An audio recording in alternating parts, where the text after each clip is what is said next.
would change everything. It would explain my whole life. Like, you don't understand. And I was like, how the hell does a normal person live their life? Hey guys, welcome back to my channel. My name is Candice and I help people who have ADHD understand and manage their brain. So today in this video, I wanted to talk to you about my diagnosis story with ADHD. I am definitely procrastinating on editing one of my videos right now. Why? Because it takes a lot of mental effort for me. And right now I told myself, you know what, why don't I just film another video and talk about my diagnosis story? Because some of you guys asked for it in the comments and I thought it was a very good idea, and I already went over it very quickly on my very first video, which was titled like diagnosed with ADHD at 21. And in this video I just said, you know, how I found out about ADHD, and then really quickly went through, you know, where I did it, when, approximately, and that's it. I didn't go through, you know, what kind of information I was asked during the sessions, etc. So I just wanted to give you guys some more information about this. I just wanted to add that I was actually diagnosed in 2019, September 2019. So now we're in February 2022, so 2.5 years later. I'm now 23 and I was diagnosed back when I had just turned 21. And I think about 1.5 years passed between the moment I learned about what ADHD was and the day I got officially diagnosed. So yeah, just to give you some more context. That's what the video is going to be about. I'm going to make it quite, you know, natural, and not going to do a ton of editing on this video, I think. So I hope I have it in one go. Right now I don't have a lot of battery on my phone and I'm really hoping it doesn't die before I'm done. I started a timer on my iPad so that I don't go over like 20 minutes, which is already a lot, but I'm gonna try to make it less. And so if you guys want to hear me, you know, talk about this diagnosis story of mine, then you're welcome to listen to me and watch me talk about this. So let's start. Okay, so first of all, I already recorded one version of this video beforehand, and I took a lot of time explaining like how I was in my, like prior to my diagnosis, who I was in my life, and like what kind of signs were predicting that I would get diagnosed with ADHD. And I don't want to get actually too caught up into this. So in this version, I'm going to try to, you know, not talk too much about it. I just want to say that obviously there were a lot of signs beforehand, especially in high school when I started to struggle a lot with my assignments and handing them back in time. And people did notice that I was struggling because I was offered help, and often, I mean, it was never sufficient because I would always fall back into my old habits, and I started thinking something was very wrong with me and I was different, but I didn't really know how to explain it.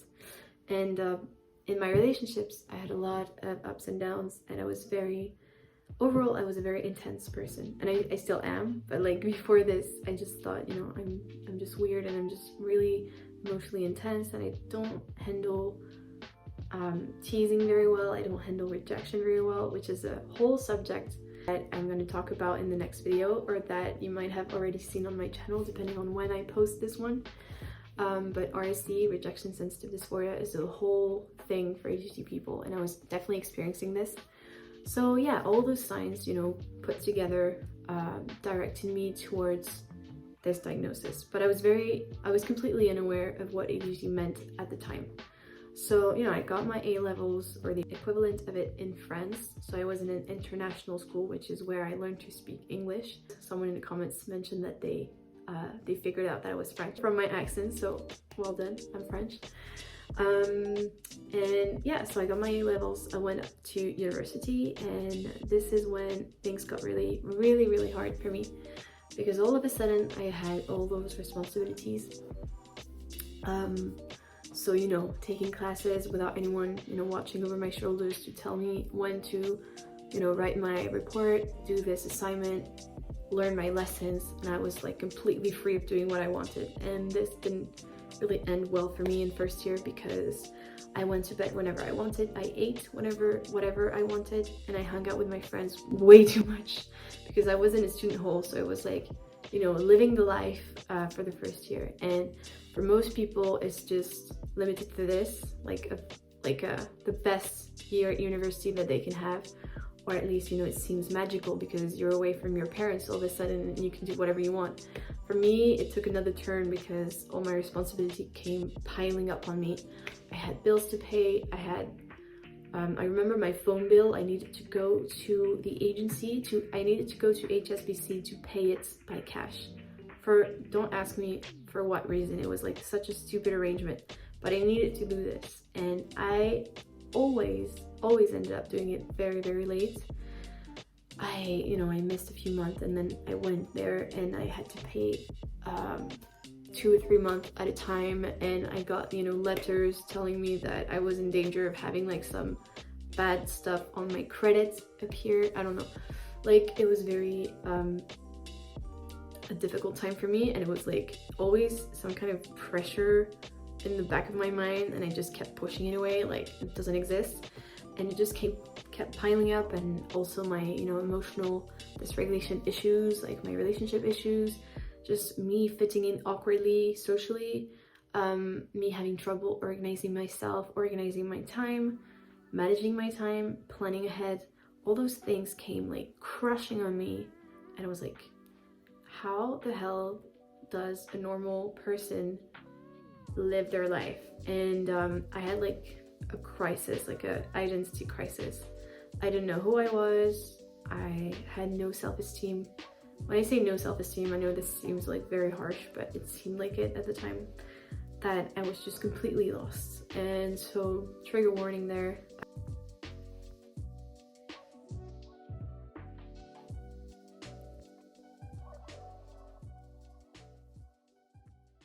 I had some kind of, I think I could say I was depressed. I was never officially diagnosed as depressed, but I was definitely going through some deep stuff at the time, and I remember being really desperate because it was really hard for me to live this life.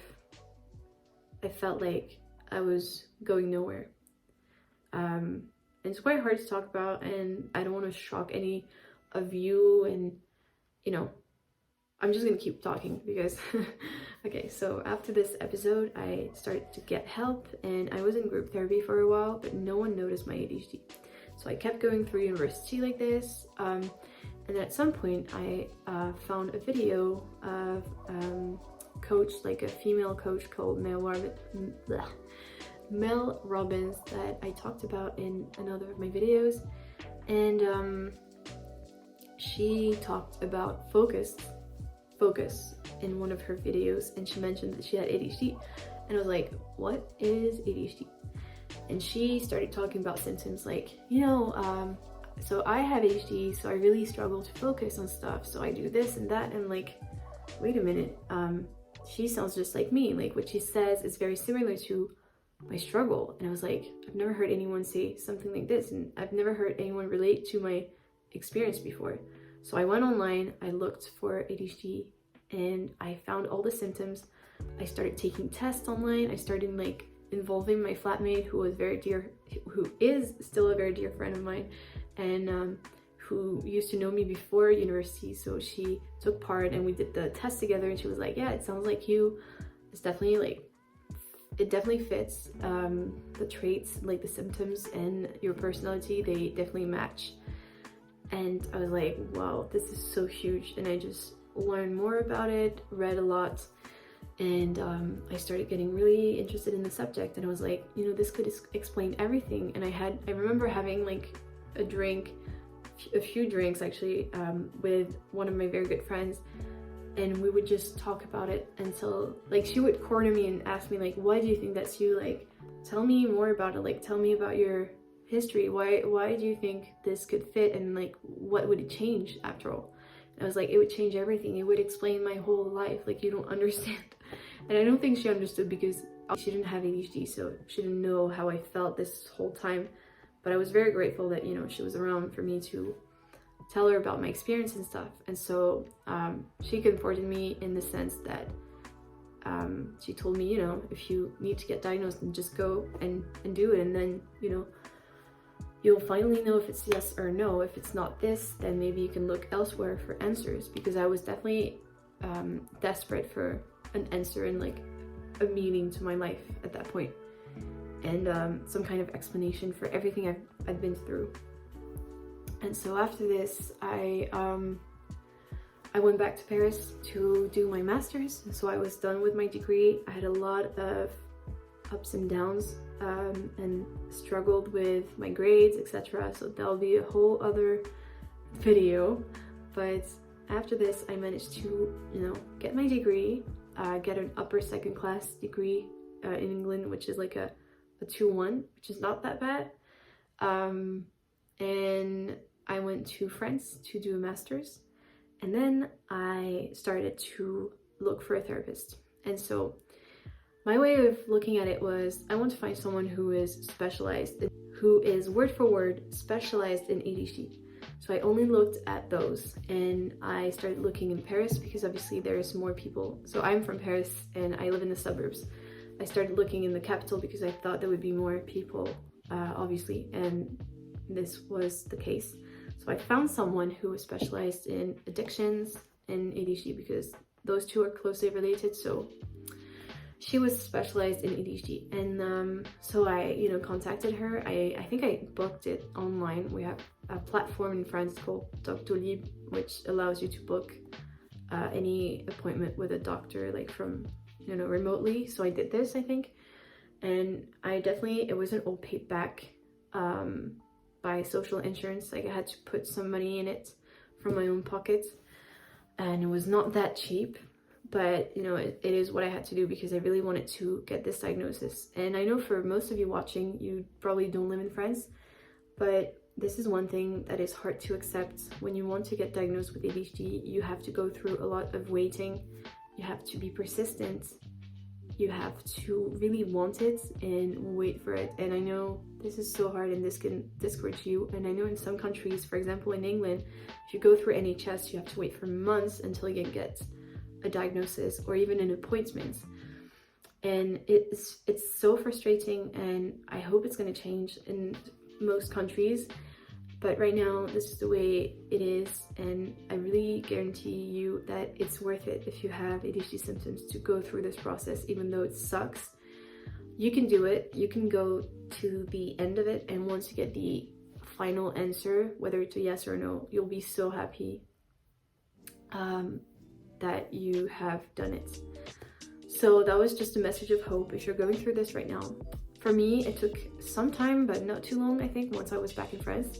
But it had actually already been 1.5 years, I think, or a bit less, maybe not even a year. I think a year since I had known about ADHD and I wanted to get diagnosed. I tried doing this in the UK. I couldn't because it was too difficult. NHS took too long, and I was like, you know what, when I get back to France, I'll do it and I'll get some more insurance, as in like I'll get some of my money back because I'm French. And so I waited. So in the end, I waited quite a long time. But once I got my first appointment, then I went through the process. And so when I first met the psychiatrist, because she was a psychiatrist, the first question she asked was, you know, why you're here. And I explained to her, well, I'm here because I want to get diagnosed with ADHD, as in like I want to know if I have ADHD or not. I've been pondering the question for so long. I have this and this information on me and this proof that, you know, I might have ADHD. I'm pretty damn sure I have it. I just want to check with you and like go through the official diagnosis with you.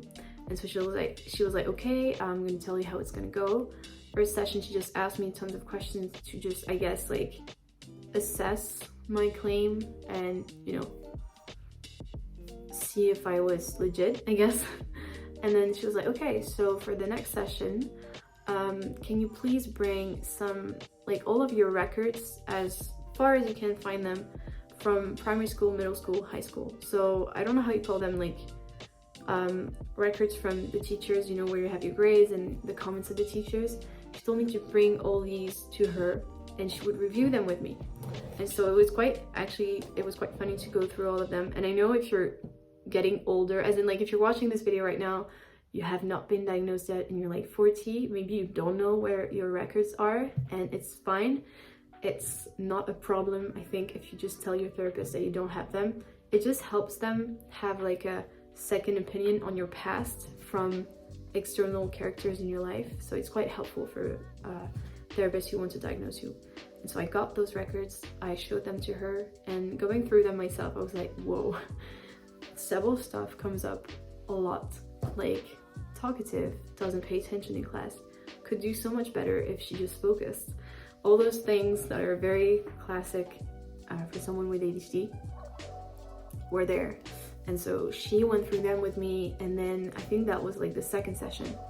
And in the third session, so she asked me, actually end of second session, we went through all the records together. She asked me questions about, you know, all the symptoms that were in, I guess, the DSM-5, which is what every therapist uses to diagnose ADHD. If you don't know about it, I'll just put some links in the description below of like how ADHD is supposed to be diagnosed normally, the test that you have to go through and what you have to explain to the therapist. But basically at the end of the second session, I think she had all my files, like she kept them, or like she did copies of them. And then she was like, okay, the next session will be me asking you questions and asking for stories, basically. So she would ask me about one symptom and then tell me to give her an example of when I was smaller and when, like right now, as in my adult life. So why did she do this? It's because when you diagnose ADHD, the symptoms must be present at least from the age of 6 or 12, I don't really remember, and that changes, and that's not like scientifically correct right now, I think, because research evolves very quickly in terms of ADHD and like how child ADHD evolves through adulthood. But basically she asked me if I could give her an example of this symptom in my childhood and in my adulthood. And so every time I would say, okay, I remember this, for example, let's say emotional dysregulation. Be like, yeah, I remember this specific story one time where my mom told me I couldn't go outside because I wanted to play, you know, with a friend, and then I got super mad at her for no reason. And, you know, I'm giving a like stupid example, but I would tell her this story, and then it would be like, in adulthood, this happened like 3 days ago.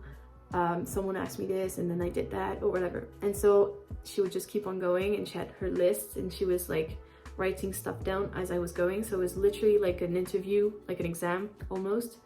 And yeah, so we went through all of this, and then she, you know, marked everything, and she said, okay, so next time we see each other, I'm gonna have an answer for you. So I need to go through all the details. And I was like, do you think I might have it? Because we've seen each other already like 3 times, so I was very impatient.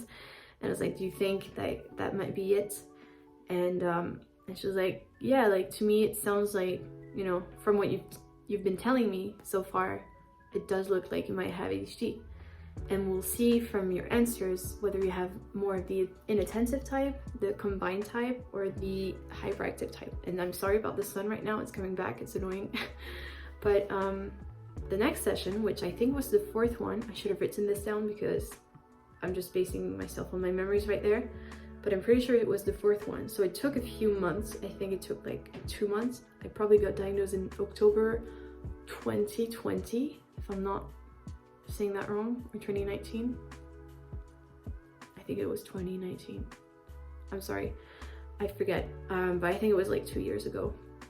And basically at the 4th session, she had the final answer, and she diagnosed me.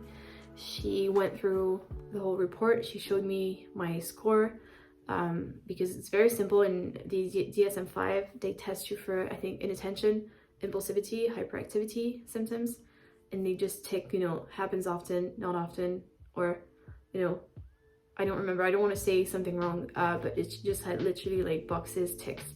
And at the end she said, you have the combined type, so you're more or less equally inattentive and hyperactive impulsive.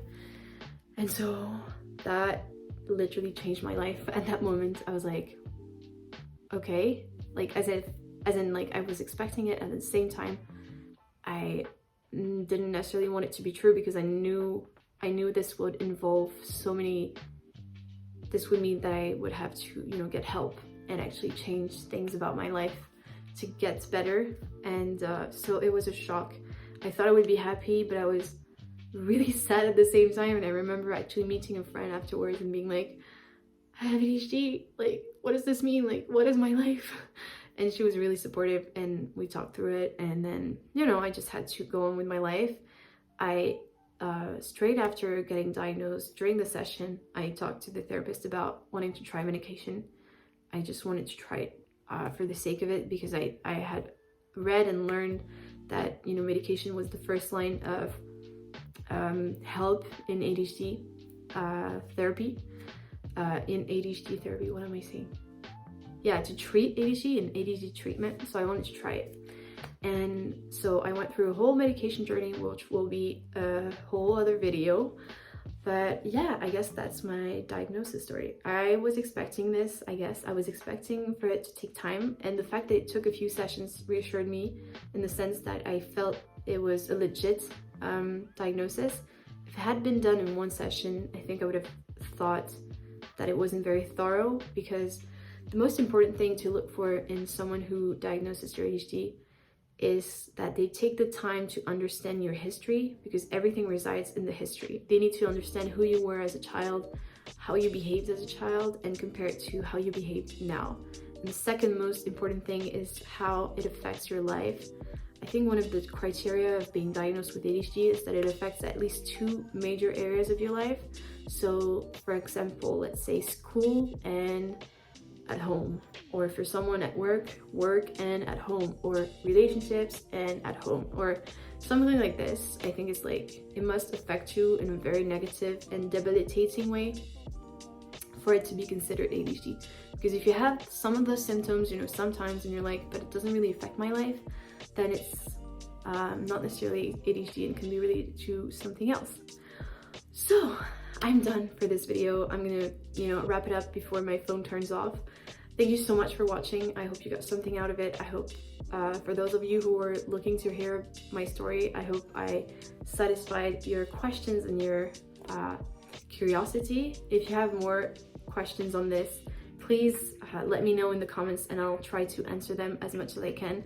I will also try to put links that, you know, will guide you towards tests that you can take online. Online tests don't diagnose you. You need to go see like a professional to get diagnosed.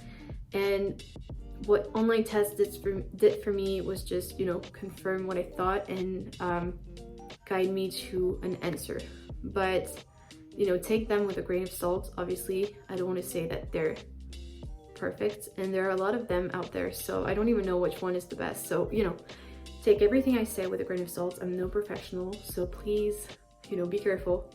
But yeah, I hope you enjoyed. Thank you so much for watching again, and I'll see you in the next one. Bye.